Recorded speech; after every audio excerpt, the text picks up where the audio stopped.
there is also this talk about that will AI take my job? Will automation take my job? I would like to say that there are 100 times more job opportunities in emerging tech than annuity tech. Welcome to a brand new episode of Engati CX. I'm your host, Anta Sinha, and we're very excited to have all of you join us today. On this show, we talk to CX and technology experts from around the world. We explore, uncover, and share fresh insights in creating experiences that your customers will remember and look forward to. Engati is world's leading multilingual, no-code digital CX platform, available across 15 channels with 53,000 solutions created across 186 countries in every domain and use case. Engati has also been recognized as a top platform by the Inc. magazine, Tech World, CIO magazine, and many others. Engati recently also won the Cody 2021 award for being the best AI-driven technology solution. We run the Engati blog, video channel, and the CX podcast, receiving upwards of 500,000 visitors annually. Let us now welcome today's guest. Sudin Baraokar is an emerging tech innovator, having served as head of innovation and senior technology roles in SBI, Barclays, IBM, and GE. He currently serves as IT and innovation advisor to global banks and fintechs and chairs the Bank Chain Alliance, which is established to collaborate and co-develop deep tech and blockchain solutions for 30 plus global banks. Sudin has trained over 100,000 working professionals and students in space of emerging tech and has advised 1,000 startups, corporates, and academic institutions in innovation and transformation. Welcome to the show. Thanks, Antas. Thanks for hosting me. I never knew that your platform is so well received and so global, so fantastic. I think you also mentioned something like no code, so that's also great that you're using the latest and greatest of technologies. Fantastic. Very good. Thank you, Sudin. Before we dive into our interview with Sudin, don't forget to subscribe to Engati and tap on that bell icon to get access to exclusive content from thought leaders from around the globe. I'll just jump right into the questions. What really is deep tech and what makes deep tech different? Deep tech is all the latest and greatest of innovations and transformations, meaning all the emerging tech that is coming along. Just like cloud, which started in the early 2000s, has today become the mainstream kind of technology. We have private cloud, multi clouds, public clouds, hybrid clouds. So deep tech is the technologies where organizations, big and small, startups want to transform themselves. Because what is happening in today's world is that everything that is domain knowledge or knowledge based is now getting converted into deep tech.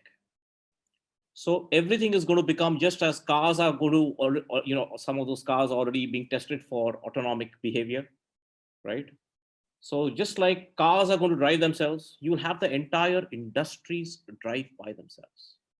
And that's where deep tech, with the help of technologies like AI, automation, blockchain, low code, no code, the convergence of all these technologies is what is making deep tech the most important part of transformation and innovation journeys.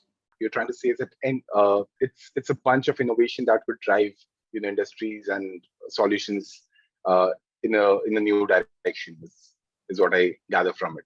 Yeah, just to add, we typically run our organizations in two ways, especially large enterprise organizations. We have the run the bank, where we run our core banking, mission critical systems, ERP, onboarding, risk management. And then we have the change. In 2017, I benchmarked the State Bank of India core banking systems at approximately 25,000 transactions a second, TPS as we call it, and about 1.5 billion transactions in a day to serve more than 500 million plus customers and 700 million plus accounts. This is the most advanced, scalable, complex core banking system in the world, developed in India by Indian technologists. And we could see that whether it was COVID or lockdown, all the banking systems, all the payments, we could transfer money, collect money, do all transactions, Last year, I could even give a simple request for a moratorium online, and I got the moratorium. So it works. Everything works. So whatever we invested in Barclays, we started our digital transformation journey in 2010. We invested in Barclays internet banking, tablet banking, mobile banking. We also launched in those days in 2012, we launched the Pingit, which was that time the mobile peer-to-peer kind of payment.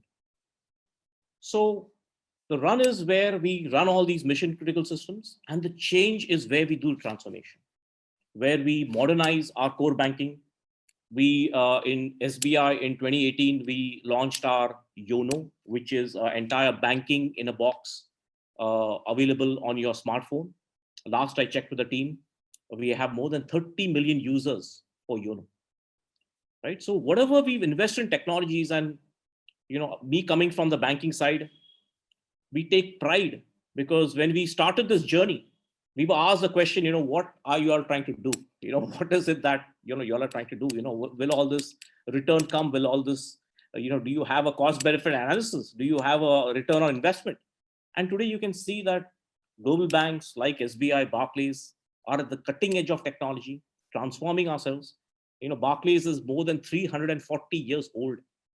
SBI is more than 215 years old, and all these organizations, even the other companies like which I worked in, IBM and GE, are more than a century old.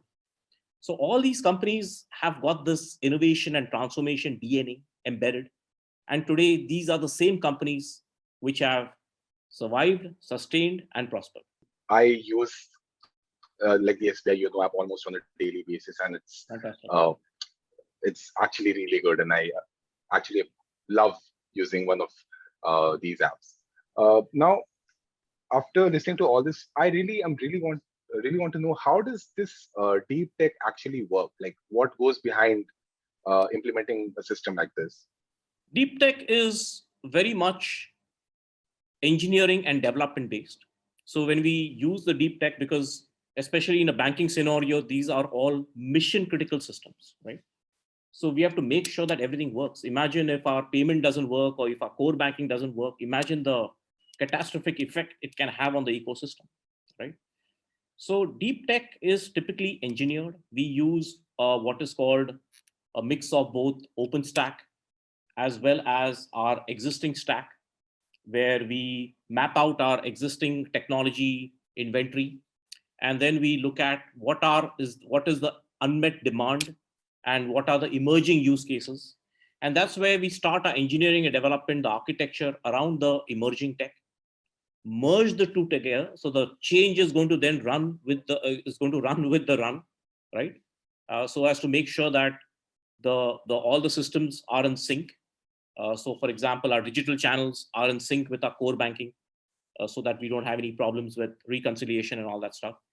So a lot goes into the engineering and design, especially into the security aspects of these of emerging tech, of the new stack, because security is extremely important.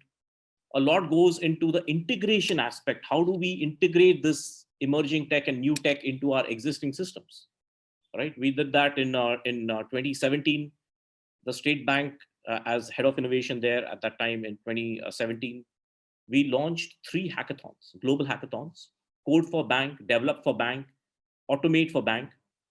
And we were one of the first banks in the world to expose our core banking APIs, so that entrepreneurs, fintech startups, our own entrepreneurs, we also have we're totally 277,000 employees, out of which we also have a lot of technologists, so that all of these could make use of our APIs, could mash them together and come back with us with cutting edge solutions, which they did. We gave about 3 million rupees of prize money, right? So you can imagine that such a large global bank, largest lender in the country, a government PSU bank, can engage in this best practice kind of collaboration, is because we feel that we have to keep innovating. We have to merge the emerging tech. We have to engineer and design it and develop it properly, so that whatever money we invest, can serve society, can benefit society, and can create large positive social transformation. Right now, with everything going digital, we have to now spend less of resources on cash management, less of resources maybe at a branch level, because now everything has gone online. Right, we have got more than 10 payment options. Right, we use the NPCI, UPI, we use the corporate payment, we use the retail payment, so everything works. And this is where the it's important that we also spend some time research. At times we have also had to fail fast on these new technologies, but inform our stakeholders that these technologies may not work. And once we start the engineering development, the research, then we put them through sandboxes, make sure that everything works, what the regulator wants the banks to do, that's in sync, it's in alignment with the security standards. For example, in payments, we have to make sure that the PCI DSS standards are met. So it's similar to the existing tech. We follow the same process just to make sure that we can also make sure that whatever we invest in has a long platform shelf life, is scalable, has met our enterprise security standards, and is the latest and greatest of the cutting edge technology to help serve our customers better. Absolutely. I mean, these are really important factors that one must consider before incorporating anything into a system. I totally agree on that. And speaking of this, there's a lot of innovation that is going around in different sectors with incorporating new technologies to improve productivity and whatnot. But then again, uh, there are a lot of places where this is not being implemented. So my next question to you would be, what do you think are the main challenges for deep tech ahead in future? I don't see any challenges in deep tech ahead. I think that the fact that if the world continues to delay on deep tech, that will be a challenge, right? I don't see any challenge. Post COVID, the entire world is going digital, contactless, seamless, and everything is becoming automated, autonomic, audited, right? So this equation is going to further accelerate the use of deep tech, right? We have also seen now that apart from the crypto puzzle and the Bitcoin puzzle, we have also developed blockchain solutions solely for blockchain, nothing to do with the crypto world. But we now also have central banks kind of coming out with CBDC, central bank digital currency. That's a big transformation.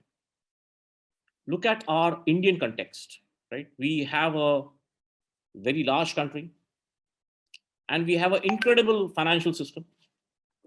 I must confess, we have given a lot of loans, small loans to the needy people. But still, the rich are the ones who get all the money. They don't even require the money, but they get it. Some of them don't even return it, or some are absconding. And the people who actually need the money don't get the money. Right? Can technology solve this problem? Absolutely. Can newer models solve this problem? Absolutely. So we also collaborate with fintechs. We collaborate, we look at our existing, we have been using something called as a FSLDM in the past, financial services logical data model. Can that help us with financial inclusion? Not much. Can it help us with our NPAs, our non-performing assets? Not at all, right? Can it help us with the fraud? Last time I checked that the entire amount of fraud that is money lost by commercial banks as well as customers is a whopping $25 billion. $25 billion in an emerging country like India is losing that kind of money. I mean, in my view, not the bank's view, in my view, it should also be the bank's view that all this money, if recovered, right, can be given to the people who actually need the money. Right? So how are we going to solve this problem? Only tech can solve the problem. We need better risk management systems. We need better automated data sourcing. We need faster models where we need kind of over the air update models so that we can quickly take that decision and quickly You react to any threat or hack or any fraud instantly. Correct. So this is where I don't think is a challenge. I think the biggest challenge will be not to do it, not to implement deep tech, not to transform, not to innovate. I think that will be a bigger challenge than any other challenge, as I see. When we talk about any sort of technology or any sort of innovation, even today there's a lot of apprehension, a sense of paranoia, because, as you said, there is a possibility of frauds, and maybe some people are not so technically aligned. Uh, what could be done to actually incorporate these sections or these sectors into pursuing something in deep tech? That's very interesting, right? We look at the kind of digital transformation that has happened in one specific sector or one specific space. Let's say in India, we have seen that the chauffeurs of Ola and Uber, right, on their own, right, the government didn't do anything, nobody else did anything. On their own, that chauffeur can use a smartphone, can understand what is GPS, can understand what is digital payments, can understand what is a smart route or the fastest route to go, right? Can understand customer service, can greet you way better than what previously we have been used to the service, right? It's not been that bad, but obviously there's a big, massive change. Who helped them? They did it by themselves, right? We could see earlier those long queues of rickshaws or taxis waiting. Today, that same cab is available 24/7, right? There's complete, through digitization, through emerging tech, you're able to, through the cloud, you're able to utilize that asset the full day, the full night, 365 days of the year, right? So I don't think that the lack of education or the lack of literacy or lack of digital literacy is going to stop. Everybody will have to take the plunge, right? We have already built over the years, the dispensations, the governments have already built up the digital infrastructure. We have the entire Aadhaar card system, which we have also enabled it with the integrated with our payment system, right? We have the GST system, which is completely digitized, right? So we are sitting on this digital infrastructure, which we have invested in, and that's giving us the results, right? It's now for the citizens to leverage all this great stuff and take it ahead. Absolutely, Sudin. I think this actually makes a lot of sense. We're actually in a transition right now, and we can see this even today. So my next question to you would be, what do you think is the fourth wave of innovation? Well, I think the fourth wave of innovation is your 5G networks, which are going to be adaptive, intelligent, your cybersecurity solutions, which are going to take the threat intelligence to the next level. Then there are these emerging technologies like low code, no code, absolutely brilliant without writing a single piece of code. I have been using low code, no code. I've been able to develop a mobile application for an enterprise in less than 2 weeks. Right. So plus there is the emergence of, AI is still continuously there are a lot of innovations happening in that space. Blockchain is coming in. Blockchain has spawned off decentralized finance, non-fungible tokens. It has also spawned off the central bank digital currency. Right. So all these, I think, innovations are going to, cloud has completely transformed. Now we have I must confess that banks, we kept flip-flopping about the cloud. We said, okay, private cloud and public cloud and hybrid cloud. Now there's no flip-flop. Even banks are just moving to the cloud because there's no other option. We are also moving to multi-clouds. Right? So all these innovations, all this emerging tech is being put to good use. These are the new wave of innovation that is coming. I think one of the biggest innovations that we will see now in the coming years is the entire quantum computing space. right? Where the qubits can leverage the quantum mechanics behavior. We can leverage quantum computing hardware as well as the software to further expedite the transformation of the entire technology space, right? So these are the new wave of technologies that are completely going to, uh, the way we further transform. And we have seen that, coming from the IBM world, we launched our mainframes way back in the 60s. Even today, a lot of the global banks, especially in the US, even in fact, our Barclays UK retail bank, we still run the core banking on mainframes and they have never been hacked, right? We do billions of transactions every day and they run perfectly well, right? Then we came to the client server runs perfectly well. After that, we came to the browser, the internet, and we can see that we can't do any work without the internet. It's like oxygen to us. And now we have this big data, IoT, AI, analytics, all converging together at a very, very rapid pace, right? We are able to now use all these technologies, not just for commercial interests. There is a misconception that, we typically want to just talk about these technologies and so that we can make money or commercial interest. There's so much of transformation that is happening deep down. For example, the payments, right? We have this direct benefit transfer, right? Directly, the money is going to a Aadhaar ID, right? So the chances of fraud, the chances of duplication is completely avoided, right? Who benefits? The citizens benefit. The people who need resources, they benefit, right? So I think this technology piece of it, there was a, being a computer engineer who passed out in the 90s, early 90s. We later on had the dot-com bust, right, in the late 90s, early 2000. I don't think it was a bust. All those technologies, like today, our web check-in, right, our mobile technology, our portal technology, all that stuff is, we should thank that craze. We should thank that bubble. We are today using all parts of the technology and very, very successfully. Yes, I mean, the number of things that you talked about is just a lot to keep track of. I mean, it's really fascinating how much we have come along and what all is possible uh, within these upcoming technologies. And I, for once, am really fascinated to see what all we can innovate with this. Any other sound bites that you would like to leave our audience with, Sudin?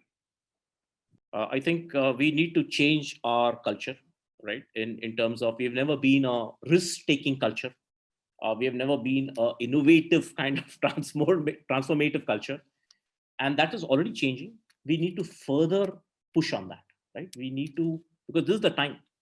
There is also this talk about that, will AI take my job? Will automation take my job? I would like to say on your channel, on your platform, that there are 100 times more job opportunities in emerging tech than annuity tech. And this is one of the greatest opportunities for our young generation, not only young generation, but also existing professionals, to keep learning, to keep innovating, to keep transforming, so that the entire ecosystem can then benefit from this. We can become, just as we are the IT services powerhouse of the world, we can easily become the innovation hub of the world. Thank you so much, Sudin, for giving us your time. I mean, your insights were really valuable, and I know our audience would love this interview. We will be back with a new episode with another expert soon. So stay tuned, and we'll see you around for the next one.